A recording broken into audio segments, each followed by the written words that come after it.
बिस्मिल्लाहिर्रहमानिर्रहीम। अस्सलाम वालेकुम। तुहानूं पता मैं तुहानूं इन्फॉर्मेशन दिंदा वा सिलाई मशीन के बारे, इस करके जिहड़ा छोटा मोटा काम तुसीं घर दे विच ही उहनूं कर सको, उहदे वास्ते तुहानूं सिलाई मशीन चक के ना लैके जाना पवे अगे पिछे। पार्ट नंबर 1 तुहानूं पता असीं बनाया सीगा यह पटरी सूई वाली, इहदी सफाई किस तरह की जाती है। पार्ट नंबर 2 ਉਹਦੇ ਤੁਹਾਨੂੰ ਦੱਸਿਆ ਸੀ ਇਹਨੂੰ ਤੇਲ ਕਿਸ ਤਰ੍ਹਾਂ ਲਗਾਇਆ ਜਾਂਦਾ। पार्ट नंबर 3 ਤੁਹਾਨੂੰ ਦੱਸਿਆ ਸੀਗਾ ਇਹ ਜਿਹੜਾ ਸ਼ਟਲ ਬਾਕਸ ਦੀ ਸਫਾਈ ਔਰ ਇਹਦੀ ਫਿਟਿੰਗ ਕਿਸ ਤਰ੍ਹਾਂ ਕੀਤੀ ਜਾਂਦੀ।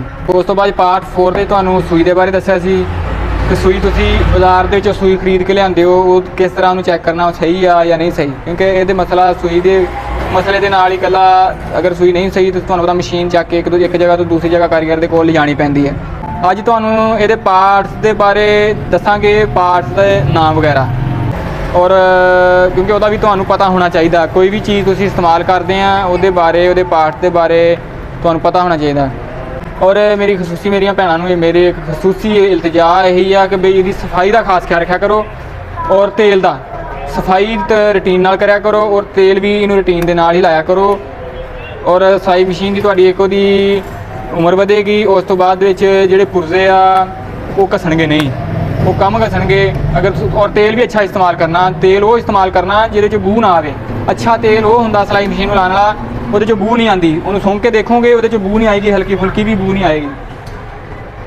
यह अपना तुहानूं दस्सिया सी सिलाई मशीन का यह मत्था वा, यह मत्थे की फिटिंग के बारे भी तुहानूं दस्सिया सी। यह पेज खुल गया, इस तरह इनू आपां बाहर ला लिया। यह मत्थे दे उस तो बाद यह प्लेटां वा, प्लेटां का भी तुहानूं दस्सिया सी उस दिन। यह स्प्रिंग वा, यह जिहड़ा स्प्रिंग का भी दस्सिया सी। सामने जिहड़ी तुहानूं नज़र आ रही है यह कुंडी आ। वैसे इनू कुछ भैन इनू घोड़े के नाम तो भी इनू बुला लेंदियां ने, लेकिन कुंडी इनू कहते हैं। ये कुंडी आ, यह अपना यह गज आ गया पैर वाला गज, यह पैर वाला गज, यह वाला यह मुकम्मल है गज पैर वाला। यह इहदा पैर वा, इनू पैर ही कहते हैं, पैर वाला गज हो गया। यह पेच हो गया, इनू पेच डोडे का नाम तो इनू बुलाते हैं, पेच डोडा भी कहते हैं। और पैर वाले गज का पेच जिहड़ा वो भी कह के तुसीं बुला सकते हैं, जिहड़ा पैर नू पकड़दा वो पेच, पेच डोडा। यह जिहड़ी वा यह बराकट वा, गज वाले पैर की बराकट, इनू गज पैर की बराकट कहते हैं। ये भी अक्सर यदा पेज फ्री हो जाता हुंदा, ये बदलनी पैंदी है, टुट भी जाती हुंदी, अक्सर ये टुट भी जाती है कि किसी टाइम मतलब मशीन डिग जाती है। ये गज बराकट आ गई अपनी। उस तो बाद यह सूई हो गई, यह सूई वाला गज आ गया, यह सूई वाला गज। यह अपनी आ गई चुटकी, यह चुटकी जिहड़ी सूई नूं पकड़दी इनू चुटकी कहते हैं। यह पेच वा, कहते पेच तार छल्ला। यह अपना लिंक आ गया, इनू कहते लिंक, सूई वाले गज का लिंक। यह लिंक दे विच यह पेच वा, यह पेच तुहानूं लगा नज़र आ रहा, इस पेच नूं कहते चूल, इनू गोला कहते हैं। यह वाला इनू गोला कहते। ਇਹਦਾ भी बहुत हर पार्ट्स का सिलाई मशीन का बहुत ज़्यादा करैक्टर है। किसी भी पार्ट्स तो बगैर भावें कोई छोटा वा उस तो बगैर सिलाई मशीन मुकम्मल नहीं होंगी, ना ही सही तरह काम करती है। इस करके इन्हों के तुहानूं ना अच्छी तरह तुसीं याद करने हैं। मैं थोड़ा थोड़ा करके तुहानूं दस्सांगा क्योंकि तुहानूं समझ भी आवे, यकदम सारे पार्ट्स के नाम मैं तुहानूं इस तरह एक्सप्लेन नहीं कर सकता। कल्ले कल्ले पार्ट्स के नाम दस्सांगा और अच्छे तरीके नाल तुहानूं मैं दस्सांगा। यह लिंक का भी तुहानूं पता लग गया, ये भी अक्सर इत्थों टुट जाता हुंदा, इस जगह तो टुट जाता, फिर लिंक बदलना पैंदा।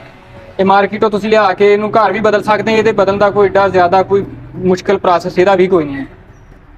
ये घर ਦੇ ਵਿੱਚ अगर यह पेचकस होवे, पेचकस अगर नहीं भी तुसीं टैस्टर ਦੇ ਨਾਲ भी इनू खोल सकते हैं। ये इत्थों खुलदा, इधरों यह देखो यह सराख वा, ਇਹਦੇ ਵਿੱਚੋਂ ਦੀ ਇਹਨੇ पेच अंदरों लगा ਹੁੰਦਾ। इत्थों पेचकस तुसीं ਇਹਦੇ अंदर पेचकस चला गया इत्थों। और ਇਹਦੇ ਵਿੱਚ ਇਹ ਜਿਹੜਾ ਲਿੰਕ ਵਾ ਤੁਹਾਨੂੰ ਦੱਸਿਆ, ਲਿੰਕ ਦੇ ਅੰਦਰ ਇਹਦੇ ਨਟ पेच लगा ਹੁੰਦਾ, लिंक ਦੇ अंदर पेच लगा ਹੁੰਦਾ। ਆਹ देखो ਉੱਥੋਂ पेचकस ਤੁਹਾਨੂੰ नज़र आ रहा,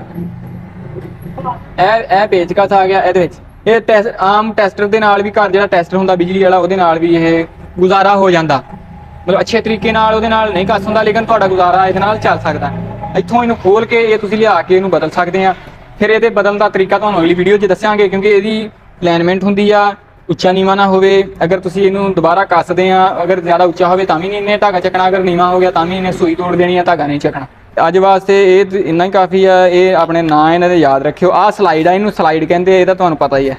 यह स्लाइड इनू कोली कहते, यह सूई वाले गज नूं उपरले पासे कोली लगी हुई होंदी, पाकिस्तान जिंदाबाद। अल्लाह हाफिज़।